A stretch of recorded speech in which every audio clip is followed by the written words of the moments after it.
Hey, welcome back to the Disney Plus Everyday Challenge. Today we have Impact with Gal Gadot, and I'm pretty sure I'm pronouncing her last name right. I never seem to hear anybody ever say her name, and with a level of confidence that I believe. So I want to say it the French way, where the OT is, doesn't make it sound Godot. But no, it's Gadot, I'm pretty sure. Anyway, you know her as Wonder Woman. She's done a number of other films, and she is the host of this National Geographic docu-series. It's only 6 episodes long. It's from 2021. So far, it's only one season, and all the episodes are like 13, 14 minutes long at most. And she is in about 30 seconds of each of them. That's it. She's a producer of it. She's a host, and this is really just her using her name to draw attention. So you might come to this and go, "Oh, it's Gal Gadot. Gal Gadot. She's a really lovely woman." Because hey, honestly, I don't know much more about her than that she's really fantastic to look at. But hey, you know what?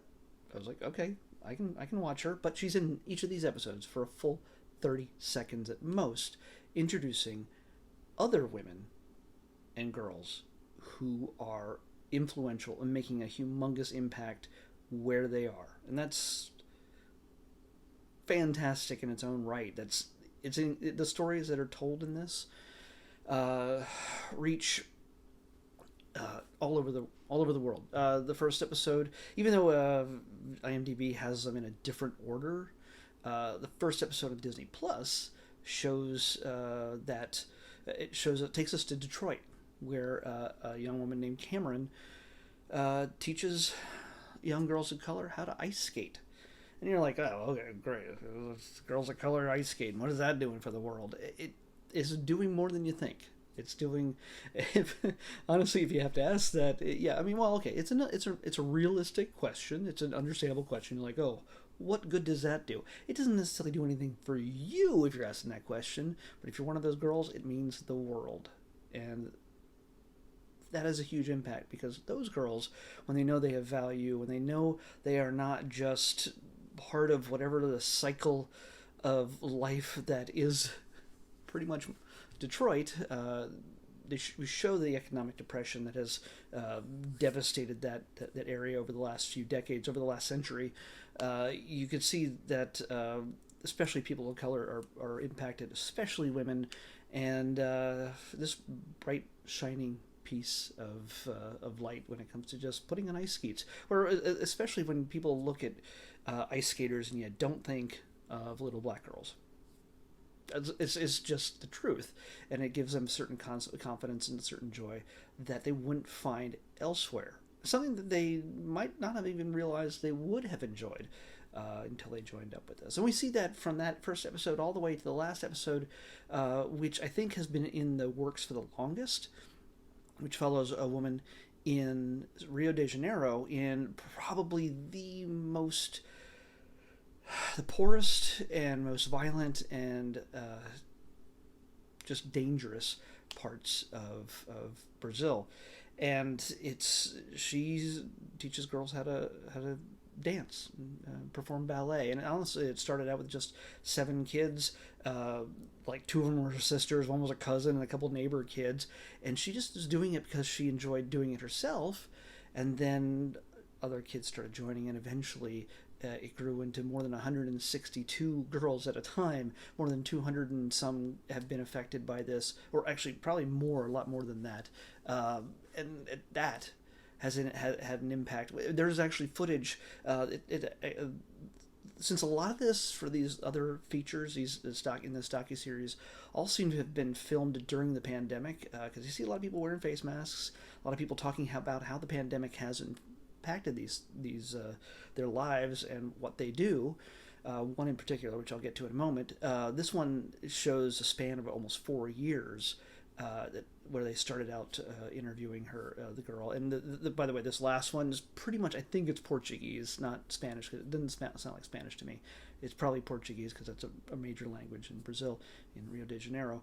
That one's all subtitled, and it shows what this woman is doing. And I don't have her name offhand, it's in a list, I'm sure, and just how it's transformed the lives of so many girls that they've interviewed in this. There's a bunch of like 13, 15-year-old girls talking about this is their life is expected to basically lose your parents, lose your brothers to gang violence, grow up, get pregnant, start another cycle of more boys joining gangs, losing them to violence, daughters who will grow up, get pregnant, and just continue the cycle of poverty, the devastation, and hopelessness that they have. And this has given them, many of them, still a struggle. It doesn't take the struggle away, but it changes their focus, and it changes their lives in a positive way. The fact that during the filming of some of the footage early on, they're just showing them trying to dance in like a basketball court that has like a fence around it that's normally used by kids just playing basketball. They practice there early on, and gunshots are ringing out, like caught on film while they're filming this docu series. And it's upsetting. It's upsetting to see these girls dancing, and all of a sudden everybody having to duck and cover. It's real. It's yeah. It shouldn't be that way, but these are the people. It takes these small early steps. I mean, this is not small steps for so many of the girls who are impacted, and the families that are impacted. But we see this as people on the outside who don't really fully understand it and who don't connect with it like me. I'm way outside this. I'm a white male in America, so yeah, I'm a little bit privileged. Yeah, I live in LA. Sure, there's gunfire every so often, but I've so far haven't experienced any firsthand. Knock on wood. But in this case, this woman teaching girls how to dance and how has made a tremendous change. Along with all this, those two on either end, we get to see a young woman who lost her twin sister to COVID, and how that impacted her life. They surfed together as children, growing up in Moon Bay in California, Half Moon Bay in California. I think that's what it's called. I don't surf, but she is, from doing that, she's from the loss of her sister, which has been devastating to her and her family. She has learned to start a therapy group for women who have losses and trauma, whether it's just one woman that is interviewed in this is a widower. She's a widow, not men are widowers, but she's a widow, and she's two kids. She's kids, and she's hoping to overcome this loss. And so other people lost family members, dealing with the loss of a mother, and things that are just really emotional to each of them. They're learning to get through it with each other. And yeah, it might look a little hippie-ish every once in a while, waving around, what do you call it, handkerchiefs or whatever, and carrying flowers and whatever else. But it's also, it's therapy. And you know what gets you through these things, and doesn't harm anybody else, is not a bad thing. It's a good thing. So yeah, you can mock it all you want, but yeah, you're just the asshole in that case. But yeah, it's you deal. There's her. There is another woman, a transgender woman of color in Memphis, Tennessee, who is building homes for other transgender women of color. And if it's not bad enough that you are a woman of color who's transgender and homeless, all those things usually end up to a pretty terrible existence, because more than half of anybody that fit into those categories, it multiplies when you're in all of those categories, for those categories. you experience violence, especially in the South, where people aren't necessarily open-minded to certain such things as that.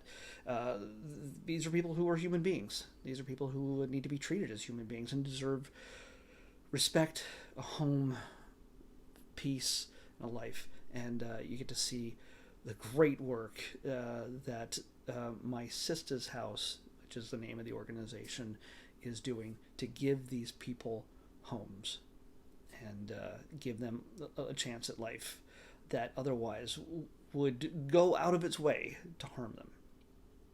There's another woman who is Native American. She's a tribal leader in coastal Louisiana, and she is doing everything from working in her local government to feeding the people who are devastated by hurricanes and working with her tribes, as well as tribes going all the way up to Alaska to get the government to take care, to recognize the human rights of their people.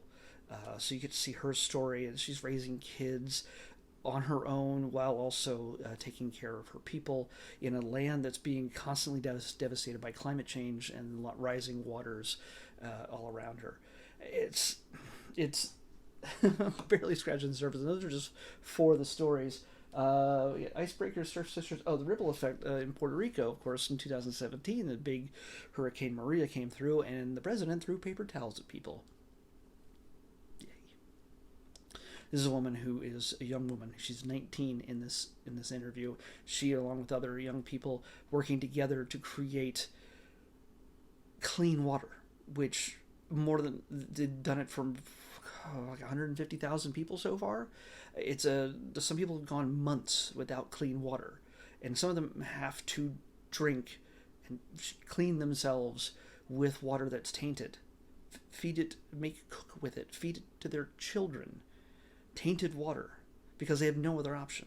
They've created the technology and filters and things like that. They work together to create something that's inexpensive and even free, and also energy free. Like, it doesn't cost them anything. When the government fails them, when the government, by the way, Puerto Rico is part of America, when it fails them, she and her crew have done things that helps people not only within their homes but within their general communities. They can find ways to get clean water and not suffer and die needlessly every time a hurricane comes through, or even when there's no hurricane.